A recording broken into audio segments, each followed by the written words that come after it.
Alhamdulillahilladzi alafa baina qulubina wa asbahna bi ni'matihi ikhwana amma ba'd. Wa ya ayyuhal hadirun ma'asyiral muslimin, alhamdulillah assalamualaikum Bapak Ibu yang dirahmati dan diberkahi Allah Subhanahu wa taala. Syukur kita aturaken panjenengan saudara Allah Subhanahu wa taala. Alhamdulillah sampun menika barokah Jumat Ramadan sehingga Pak insyaallah sampun menika salawat dan salam taslim mugi kunjuk dumateng Kanjeng Nabi Muhammad. Mugi-mugi kita ansal syafaatipun ing yaumil hada ila yaumil qiyamah. Kita lajengaken pembahasan kita ingkang kaitan kalih tanda-tanda hari kiamat atau huru-hara menjelang hari kiamat. Ini menika peristiwa berkaitan dengan alam semesta. Kasratuz zalazil, banyaknya gempa. Dalam hadis ingkang disabdaaken ya saking Kanjeng Nabi Muhammad sallallahu alaihi wasallam dumateng Ibn Hawala, yabnal hawalata idza ra'aita zila wal balabil wal umurul idhamu was sa'atu yauma idzin aqrabun nas min jadi hadihi mir ra'si. Apa sih pun mereka, wahai Ibnu Hawala, jika engkau menyaksikan khilafah telah tegak di sekitar bumi yang disucikan, yaitu Baitul Maqdis, maka sesungguhnya saat itu akan banyak terjadi gempa, kesusahan, dan kemudian bencana. Kemudian ahwalul izam, yaitu peristiwa-peristiwa yang besar.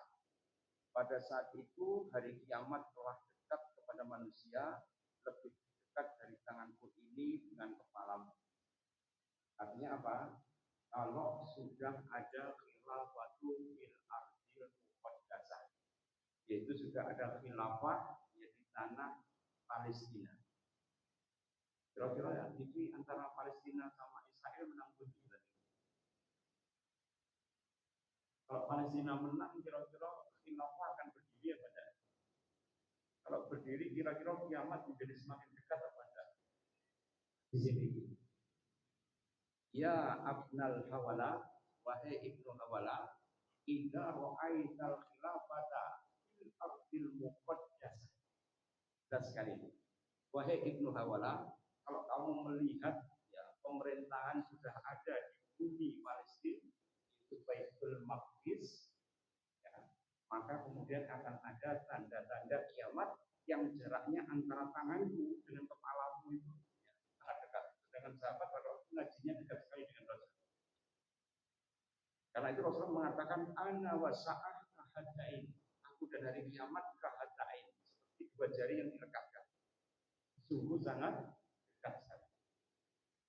Apalagi sekarang antara umat Islam ya, dengan India sudah mulai berperang. Ini juga mulai tanda daripada hari kiamat, yaitu adalah perang ya antara ya, al-Hind ya, ma'al Islam, antara Hindu dengan Islam. Dan itu merupakan tanda-tanda hari kiamat juga. Ini kan sudah ugal-ugalan ya antara India dengan Pakistan. Gara-gara dipicu dipancing dengan serangan katanya terorisme itu kepada para wisatawan. Nah ini pancingan atau enggak, wallahu a'lam bishawab. Karena Amerika sekarang sudah bangkrut. Untuk kemudian bisa menggenjot pemasukannya, dia harus menjual senjata. Kalau menjual senjata, kira-kira ya butuh perang atau betul? Karena itu dibuat perang di segala lini kehidupan. Nanti dipicu India dengan Pakistan, dipicu lagi Ukraina dengan ya Rusia. Jadi perang Rusia Ukraina itu juga merupakan settingan. Supaya apa? Ukraina bergantung dengan mesin perangnya Inggris, Prancis dan Amerika. Supaya bisa ngedol senjata. Karena kalau ngedol ke Israel itu bangkrut. Karena Israel itu tidak mau bayar, dia malah minta bantuan kepada Amerika. Wow. Yang tidak beda ini kemudian mereka menciptakan front-front perang yang lain. Kemarin mereka menggoda Suriah, tapi ternyata kemudian Suriah tidak bereaksi. Karena Suriah dipimpin oleh pemimpin yang baru, Asyarah ini lebih sabar ya. dan kemudian tidak terpancing oleh provokasi daripada Israel. Tapi yang jelas ini adalah kasratul zalazil, nanti banyaknya sekali gempa yang merajalela. Jadi ma'asyiral muslimin, sebenarnya gempa itu sudah terjadi di mana-mana. Turki kemarin ya hampir 7 skala Richter itu membuat gedung itu bisa hancur semua. Kemarin ya pada waktu dan ya, seminggu yang lalu. Jadi gempa yang hebat luar biasa. Karena itu ma'asyiral muslimin, maka kita harus hati-hati dan banyak beramal kepada Allah Subhanahu wa taala. Badirul a'mal sittan. Maka beramallah antum semuanya sebelum datang 6 perkara. Apa 6 perkara itu? Yang pertama adalah imaratus sufaha, yaitu pemerintah sing kekanak-kanakan. Kira-kira sekarang pemerintah kekanak-kanakan sudah wonten apa? Maka pemerintah dinaikkan, dijatuhkan lagi, dinaikkan, dijatuhkan lagi, sampai-sampai Henry Kissinger, seorang kanselir dari Amerika itu mengatakan, kalau kamu memusuhi Amerika, maka kamu akan mengalami kerugian yang besar. Tapi kalau kamu berkawan dengan Amerika, siap-siap untuk dikhianati. Itu Henry Kissinger, ya kanselir dari Amerika sendiri. Artinya apa? Amerika punya agenda yang terlalu banyak. Coba bayangkan, bencana yang luar biasa membuat tunawisma atau homeless ya dari Arizona, Arkansas, kemudian Texas sampai ke Hollywood itu hampir jalan-jalan dipenuhi oleh para tunawisma. Karena ramai kokoh, kena banjir, kena tanah longsor, kena bencana bertubi-tubi. Ujungnya apa? Beritanya kan juga tidak mau ngomongin. Dan itu merupakan peluang dakwah Islam itu kemudian masuk ke Amerika. Sehingga Trump rodok mumet karena apa? Gelombang mualafnya luar biasa. Karena ketika mereka sudah pada puncak kekeringan ruhiyah, ujung-ujungnya apa? Mereka ya ingin dekat dengan pencipta mereka. Dan agama lain tidak bisa menawarkan kehausan dahaga ruhiyah mereka kecuali kemudian ta'awun di dalam Islam. Karena itu syarat seseorang itu untuk beristiqomah salah satunya adalah ta'awun ma'al ghair. Maka dia harus memberikan pertolongan pada orang lain. Wa ta'awanu 'alal birri wat taqwa wa la ta'awanu 'alal ismi wal 'udwan. Maka bertolong-tolonglah jenengan itu dalam kebaikan dan ketakwaan, tapi jangan tolong-menolong ya dalam keburukan dan dosa. Jadi perintah Allah itu buat kaum muslimin menjadi orang yang riqatul qulub, yaitu hati yang sangat lemah lembut. Jika kalau hati yang lemah lembut bertemu dengan hati sekeras apapun, maka kemudian hati yang keras itu pun akhirnya akan meluh. Umar bin Khattab ketika dia mengetahui adiknya Fatimah binti Khattab itu masuk Islam, marah dia. Langsung mendatangi ya, rumahnya Fatimah. Dan ketika mendapati Fatimah sedang membaca Toha, ma'anzalna 'alaikal Qur'ana litasqa, marah dia. Langsung kemudian dihalangi oleh adik iparnya. Wah, adik iparnya masih kampung sampai berdarah. Tapi kemudian ketika ya hati yang lembut daripada Fatimah tadi membacakan ayat surah Toha yang pertama, maka Umar mengatakan baca lagi. Aku pengen dengar, baca lagi apa itu? Maka Fatimah membaca Toha, ma'anzalna 'alaikal Qur'ana litasqa. Sungguh kami menurunkan Quran itu bukan untuk memberatkan manusia, tapi untuk meringankan manusia dari segala beban daripada dosa-dosa. Umar bin Khattab yang sangat keras kepala, yang merupakan jagoan atau gegeduk yang ditakuti oleh orang Quraisy, membaca surat ini langsung kepres. Bahkan Abu Jahal itu Umair bin Hisam, namanya Umair. Karena itu kemudian Rasulullah berdoa, ya Allah, a'izzatal Islam bil umarain. Ya Allah, kuatkanlah Islam itu dengan 2 Umar. Maka doa Rasulullah itu Umar yang dimaksudkan ternyata Umar bin Khattab. Sedangkan Umar bin Hisam, Abu Jahal, kemudian tidak masuk Islam. Kenapa? Sama-sama diberikan hidayahnya. Umar bin Hisam atau Abu Jahal ketika mendengar surah Al-Fusilat itu hampir masuk Islam. Ketika Rasulullah itu sholat membaca surah Al-Fusilat, siapa itu Walid bin Mughirah, bapaknya Khalid bin Walid, dengan Umair bin Hisham atau Abu Jahal itu nginceng. Dan kemudian dia mendengar Rasulullah membaca Hamim Tanzilum minar rahmanir rahim kitabun fusilat ayatul Qur'an arabiyyan la'allakum yatadzakkarun. Begitu mendengar ayat itu, maka Umair bin Hisham atau Abu Jahal itu langsung terkejut. Ini perkataan bukan perkataan manusia, ini bukan sihir. Ini pasti perkataan Tuhan yang Maha Perkasa. Begitu kemudian timbul pencerahan dalam hatinya, disenggol oleh Walid bin Mughirah. Kowe iki piye to? Senggol paket dulu. Kenapa? Kamu meninggalkan agama nenek moyangmu. Sungguh perbuatan tercela dan durhaka. Ini akibat punya konco sing elek ngoten niku. Karena itu syarat istiqomah yang kedua setelah ta'awun ma'al khair, syarat daripada istiqomah yang kedua itu apa? Mempunyai teman yang baik. Jadi kalau antum itu sudah punya ilmu yang tinggi, tapi kemudian bergaulnya dengan orang-orang yang tidak mempunyai ilmu dan cenderung kepada hawa nafsu, antum pasti akan masuk dalam agama teman jenengan semua. Almar'u ala dini khalilihi. Orang itu tergantung pada agama sahabatnya. Ada teman saya dari pondokan dulu ya. Itu ketika melihat ada cewek yang romantis sekali, terus gak kuat belayar dari tiap hari ngomongin ya. Apa yang orang menikah ini? Kamu lihat dulu kan dia orang non-muslim.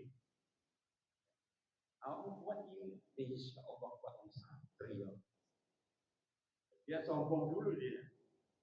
Akhirnya kemudian dia setelah dibujuk ustadznya, ditawari dengan akhlak yang baik, ternyata tidak mau dia. Itulah cinta. Kalau cinta sudah melekat, tai kucing pun rasa enggak pun tidak bisa. Bahkan dia semua kok andaikan bidadari dari surga itu turun, bisa malahkan kecantikan daripada gadis yang disirnya tadi. Sehingga akhirnya kemudian tidak bisa dikandani, akhirnya dia menikah. Tahun, 2 tahun kelihatan bahagia, tapi setelah di atas 5 tahun, dia tiba-tiba sudah meninggalkan sholat. Orang jamaah meleng. Biasanya di absen kontennya jamaah, kemudian diiliknya malah marah, dia tidak dibalik. Gak tahan dia mas, dikomentari, disemantari oleh konten.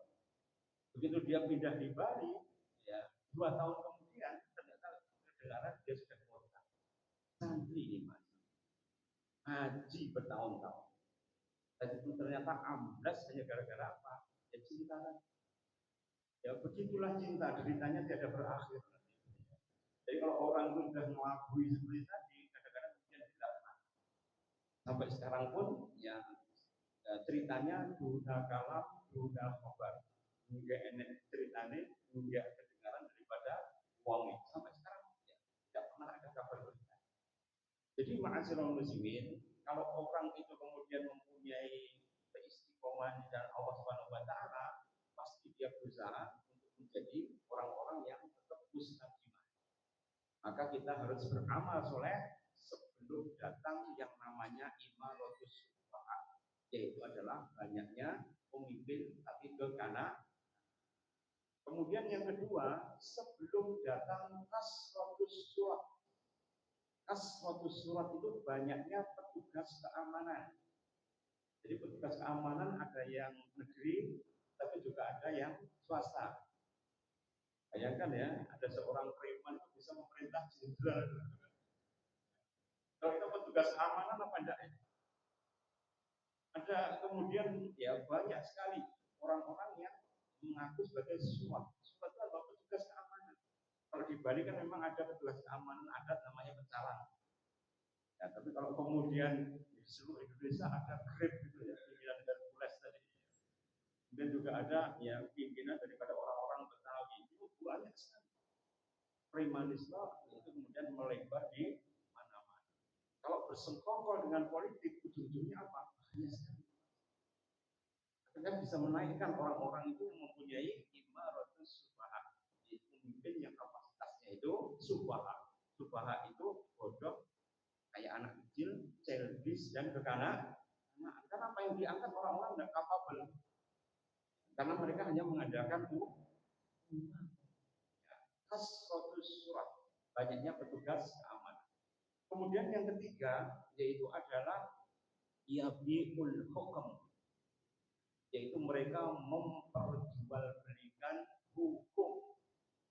Nah, kira-kira hukum kalau sudah diperjualbelikan, kayak kemarin itu sudah kita ceritakan ya, seorang pejabat MA digerebek rumahnya ada 51 kilogram emas, belum uang tunai yang sangat banyak sekali. Bertahun-tahun dia sudah berhenti jadi pegawai negeri, tapi tetap bermain di dalam ranah. Jadi kalau hukum sudah bisa diperjualbelikan, nah ini adalah idal amanatu ghairi ahlihi wa mubadirisah. Kalau kalau amanah itu diberikan pada orang yang tidak kapabel, maka mubadirisah, maka jumlah kehancuran. Ini yang ketiga. Kemudian yang keempat, ikhtifafan bidam. Ikhtifafan bidam. Ya, yaitu mereka itu ngentengnya darah. Pacaran, disemantani pacarnya, nesu, mutilasi. Pak Uswatun Hasanah, rumahnya selorok, gitu kan. Gara-gara ngapain-ngapain, oh ya Allah, habis bujurmu, yang buka-buka anakmu kayak aku, baik. Anaknya disinggung kan marah orangnya. Langsung kemudian mempunyai pikiran gelap mata, nah, banyak sekali ditemukan orang-orang yang dibunuh tanpa mereka itu mengetahui kenapa mereka itu dibuang begitu saja, sehingga ini merupakan bentuk daripada ikhtifafan dam. Mereka itu begitu meringankan dosa yang berkaitan dengan darah, menumpahkan darah itu tanpa alasan sama sekali.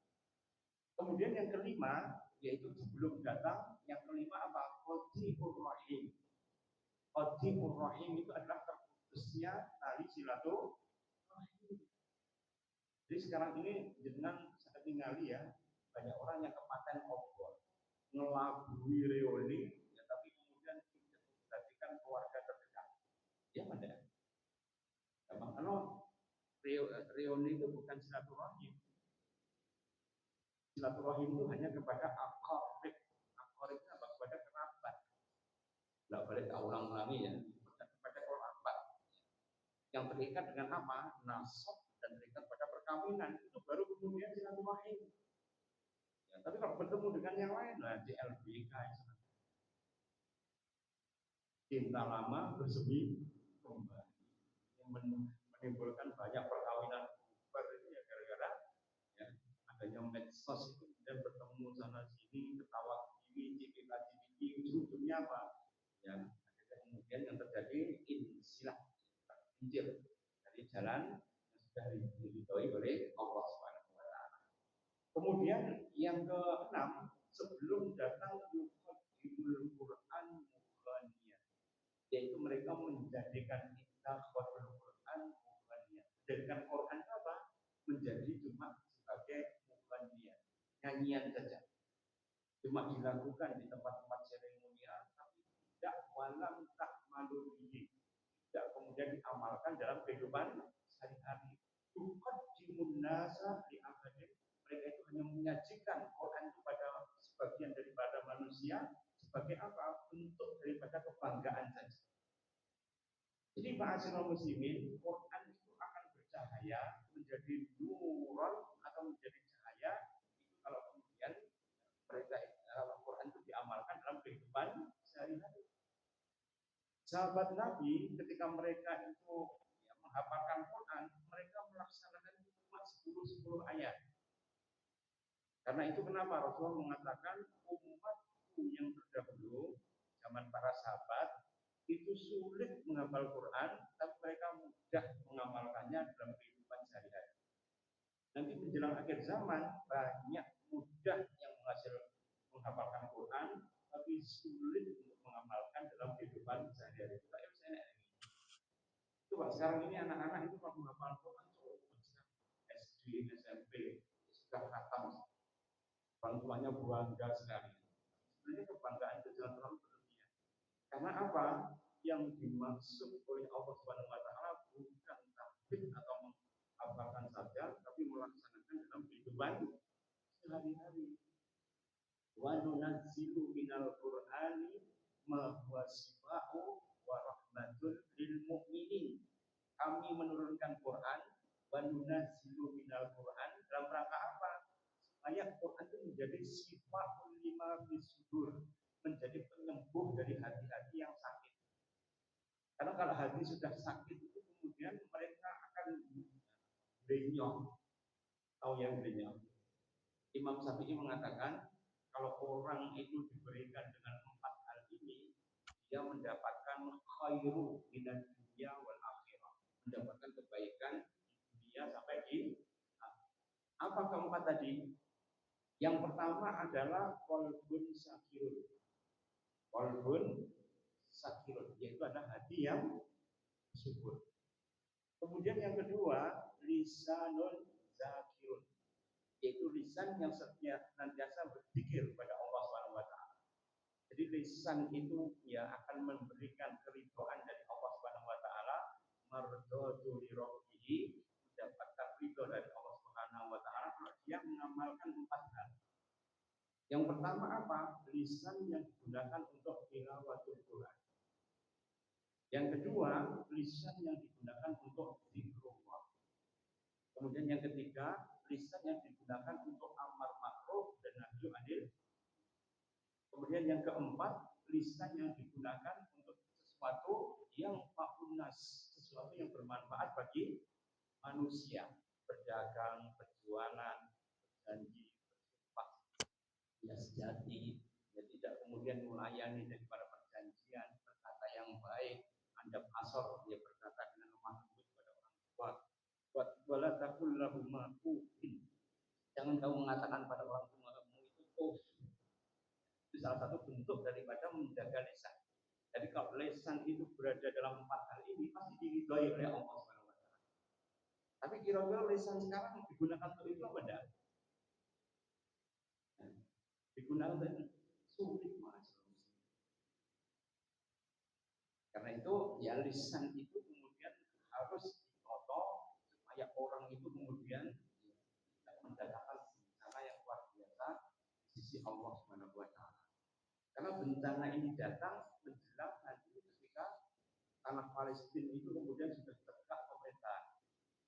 Umronu Baitul Maqdis, ya, Umronu Baitul Maqdis, ya sejahteranya Baitul Maqdis sudah merdeka, Palestina kemudian sudah menang, khilafah sudah berdiri, pemerintahan Islam itu kemudian kokoh di tanah Palestina, maka kemudian ya akan rusaklah bumi ini dengan berbagai macam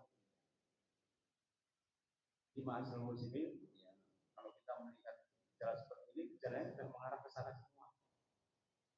Palestina sudah mulai menang, Allah memberikan kemenangan. Setelah itu kemudian orang akan mendapatkan kesejahteraan yang luar biasa sampai makmurnya orang-orang menjelang hari kiamat itu sampai tidak ada ditemukan para mustahil. Saking makmurnya. Kalau sekarang kan miskin karena apa? Kan sistem daripada riba itu kan menjerat di mana-mana ya. Banyak dengan lihat ya, banyak negara bangkrut hanya karena mereka itu berhutang dengan negara yang ujung-ujungnya apa? Banyak negara yang bangkrut. Karena itu ma'asyiral muslimin, inilah yang harus diperhatikan supaya kemudian bencana itu tidak silih berganti, maka keselamatan orang itu pada apa? Yaitu pada qalbun sakirun. Yang kedua apa? Lisanun zakir. Kemudian yang ketiga yaitu adalah sobirun badanun lil bala, yaitu adalah badan yang sabar ketika menghadapi cobaan dari Allah Subhanahu wa taala. Jadi jismun sobirun yaitu adalah jasad yang sabar ketika kemudian menghadapi banyak cobaan dari Allah Subhanahu wa taala. Karena itu ma'asyiral muslimin, ya inilah merupakan salah satu daripada orang mendapatkan kebaikan di dunia ya, beserta dengan isi. Kemudian berikutnya dalam hadis dari Salamah bin Nufail As-Sudri, Rasulullah Shallallahu Alaihi Wasallam bersabda, wa baina yaday sa'ati mutanun sadidun wa ba'dahu sanawatun salasil. Maka di antara tanda-tanda hari kiamat yang paling dekat adalah dua wabah kematian yang dahsyat. Sesudah itu tahun-tahun banyak terjadi gempa di dalam. Ini namanya baina yaday sa'ati mutanun. Mutanun itu adalah dua wabah besar, yaitu orang akan mengalami banyak kematian, yaitu adalah mautu wujud, yaitu kematian yang mendadak. Karena itu ma'asyiral muslimin, ya kemarin kita dihebohkan oleh Covid jadi sudah bingungnya seperti ini. Ini nanti ada mutanun lagi ya yang sangat ya luar biasa yang mungkin harus kita hadapi supaya kemudian ya kita bisa mendapatkan perlindungan dari Allah Subhanahu wa taala kalau kemudian kita mempunyai tiga hal tadi. Jadi apa? Qalbun zakirun, lisanun zakirun, kemudian ya jasad yang sabar ketika menghadapi banyak cobaan dari Allah SWT. Ma'asyiral muslimin, karena orang yang sabar itu pahalanya luar biasa. Nanti akan mengalahkan sholat dan puasa seorang hamba. Karena itu kalau dengan melihat kalau di akhirat itu di dunia ibadahnya tidak sekiro, akhirat mendapatkan pahala yang banyak. Karena apa? Dia ahli musibah yang mendapatkan banyak sekali khairan wa afiyatan wa maghfiratan. Jadi orang ahli musibah itu mendapatkan tiga hal, yaitu mendapatkan khairan. Khairan itu apa? Kebaikan yang ada di akhirat. Yang kedua, al-afiyah, itu kesejahteraan. Kesejahteraan yang ada di dunia sampai di akhirat. Ini saya terangkan sedikit berkaitan dengan afiyah. Jadi afiyah atau kesejahteraan itu nanti kalau kita bisa qalbun zakirun atau kemudian lisan zakirun atau sabar, itu sebenarnya ada langkah-langkah dengan bisa ningali di dalam kitab As-Sahihul Iman. Rasulullah bersabda, al-afiyatun asaratul asya. Sesungguhnya al-afiyah atau kesejahteraan, keselamatan itu ada 10. Khamsatun fid dunya wa khamsatun fil akhirah.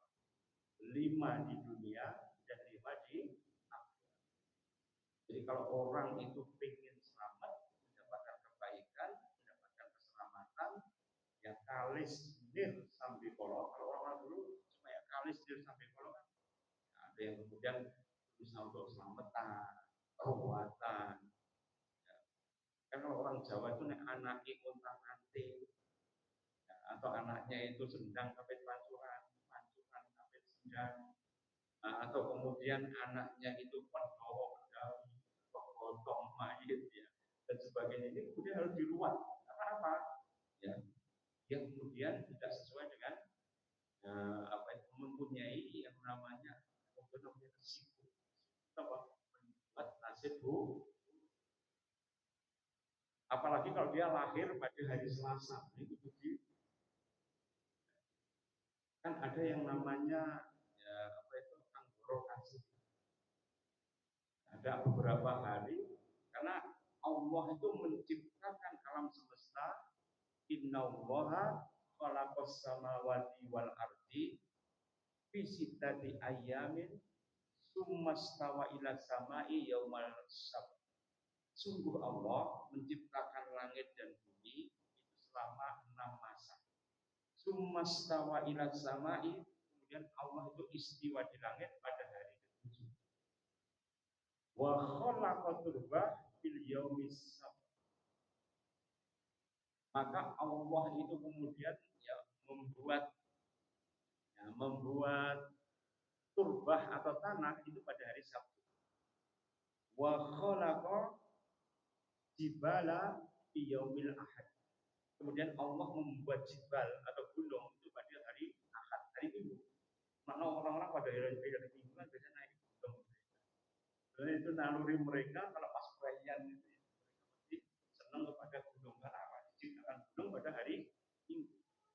Wa khalaqas sajarah, dan diciptakan pepohonan sehingga bisa menjadi paru-paru dunia supaya dunia itu ya bisa bernapas itu pada hari Isnin. Wa khalaqas sajarah yaumil Isnin, yaitu menciptakan sajarah atau pohon pada hari Isnin. Wa khalaqas syara yaumul Selasa, dan menciptakan keburukan pada hari Selasa. Jangan tahu ya, pada hari Selasa kenapa orang Jawa itu kadang-kadang wedi. Ya benar. Ya. Temen itu ya, Ustadz ini ya, mungkin karena dia baca hadis ini, tapi sebenarnya tidak ada hubungannya apa-apa. Semua hari sebenarnya sama, cuma orang itu ya orang Jawa senangannya budak, gadek, tuh. Artinya kemudian orang ini di hari Selasa itu karena dulu penciptaan Adam, penciptaan langit dan bumi, syara'u itu diciptakan pada hari Selasa. Wa khalaqan nuran yaumul arbi'ah, kemudian menciptakan cahaya ya pada hari ya, Rabu. Arbi'ah itu Rabu. Wa khalaqad dawab yaumul khamis, dan menciptakan binatang pada hari Kamis. Wa khalaqal adam fi yaumil jumat fi akhirin nahari ba'dal asr, dan Allah menciptakan Adam itu pada hari Jumat ya pada akhir daripada siang setelah ba'da asr. Karena itu ya Adam itu sifatnya apa? Usifalahu, ya sesuai dengan penciptaan tadi. Karena apa? Diciptakan dari tanah, diciptakan dari berbagai macam sifat. Akhirnya apa? Seluruh sifat alam semesta itu ada di dalam manusia. Ya, sifat penyayang ada, sifat pemarah ada, sifat kebinatangan ada, ya, sifat daripada kasih sayang ada. Jadi semua sifat akan terkumpul pada Adam semua, dan kemudian dia mempunyai ya, umur yang pendek. Karena apa? Antara asar dengan karena itu kalau kita mengikuti apa yang diperintah Allah Subhanahu Wa Taala mesti selamat. Bagaimana supaya kita mendapatkan afiah tadi? Ya, karena orang kadang-kadang takut ya afiahnya terganggu gara-gara apa? Tone sing tidak cocok. Coba wong Jawa bojone pake sitoke paing kira-kira wani ngrabekne apa mboten? Ya, sitoke wage, sitoke paing kira-kira wani apa mboten? Angel. Atau kemudian orang itu menikahnya sitoke berat itu, sitoke berat lor, kira-kira berani apa enggak? Banyak yang harus diruat terlebih dahulu. Bahkan kalau kemudian kaling-kalingan sungai harus mencolok titik ya, setiap sungai yang dilewati. Kemarin mengantarkan ini apa harus dua titik. Itu lewat di tempat jembatan itu dicolok titik. Baru dicolok ya, enak singangon BPL langsung nyekol. Ya, situ bulan ya. Ya seperti ini karena apa? Ya meruat ya atau menebus. Jadi ma'asyiral muslimin dalam Islam itu memaham ahdasa fi amrina hadza wa laisa alaihi amruna fa huwa raddun. Jadi kalau kita mengamalkan sesuatu dari dasar iso tertolak. Daripada dicolip ini kan dibelah dipangan kan enak. Ya benar. Ya. Tapi karena orang sudah yakin menjadi keyakinan juga repot. Karena itu ma'asyiral muslimin, karena itu ketika kemudian budaya bertemu dengan agama, ini kemudian kita harus punya sifat yang namanya wicaksono. Bijaksana apa? Kita harus berusaha untuk menjadi bijak. Nah, supaya apa? Orang yang sudah bertahun-tahun memahami itu bisa memahami dengan dalil. Karena itu abiyah yang pertama yaitu adalah ilmu. Jadi orang mendapatkan abiyah kalau mereka itu tolabul ilmi faridatun ala kulli muslim. Dari ilmu itu wajib bagi setiap muslim. Orang yang mempunyai ilmu akan didoakan oleh seluruh makhluk di alam semesta. Innallaha wa malaikatuhu wa wa ahlus samawati wa ahlul ardi hatta khitanun fil bahri hatta namlatun fi hujriha yusalluna ala mualliman nasal khair. Sesungguhnya Allah, malaikat, penduduk langit, penduduk bumi, sampai seluruh makhluk hidup tak terkecuali dari khitan. Khitan itu adalah binatang air yang berada di lautan atau di sungai, ataupun kemudian namlatun itu apa, semut. Namlatun fi hujratiha, sampai kemudian binatang yang melata atau semut di dalam liangnya, yusallun, mereka itu mendoakan orang yang mencari. Jadi dengan duduk di sini itu didoakan oleh seluruh penduduk langit dan bumi. Apalagi dalam keadaan hujan seperti ini, semua doa itu akan dikabulkan oleh Allah Subhanahu wa taala. Karena itu yang pertama supaya kita selamat apa? Mencari ilmu. Itu ilmu. Yang kedua apa? Ibadah. Jadi kalau orang itu kemudian ibadah, ya, ngawulo, ngabukti kepada Allah Subhanahu wa taala, pasti dia akan selamat. Coba jangan bayangkan saja ya, kalau dengan itu membaca Quran, sesuatu bacaan dari Quran itu 10 ayat, itu sesuatu yang sudah memberikan barokah. Tapi kalau jenengan itu kemudian membaca 100 ayat, jenengan dicatat sebagai orang-orang yang taat. Kalau jenengan membaca 1000 ayat, maka jenengan akan mendapatkan, ya, gelar sebagai orang yang taat ibadah pada Allah Subhanahu wa taala. 1000 ayat Quran itu kira-kira banyak atau sedikit? Kalau dibaca sebenarnya sedikit. Dengan kira-kira baca Al-Fatihah pada tiap sholat berapa kali? Al-Fatihah termasuk Quran atau tidak? Quran. Dengan membacanya sholat wajib itu berapa? 17. Terus kemudian dengan membaca, ya, ayat-ayat Quran itu kira-kira berapa kali? Minimal qul huwallahu ahad, inna a'thaina, kan gitu. Ayat-ayat pendek kan? Ya, itu kira-kira sekitar 20-30-an ayat.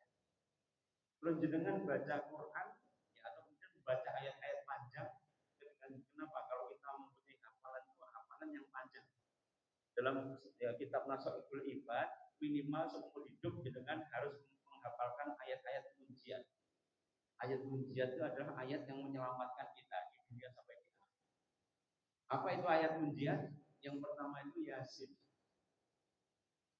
Sebenarnya jenengan harus wajib hafal Yasin.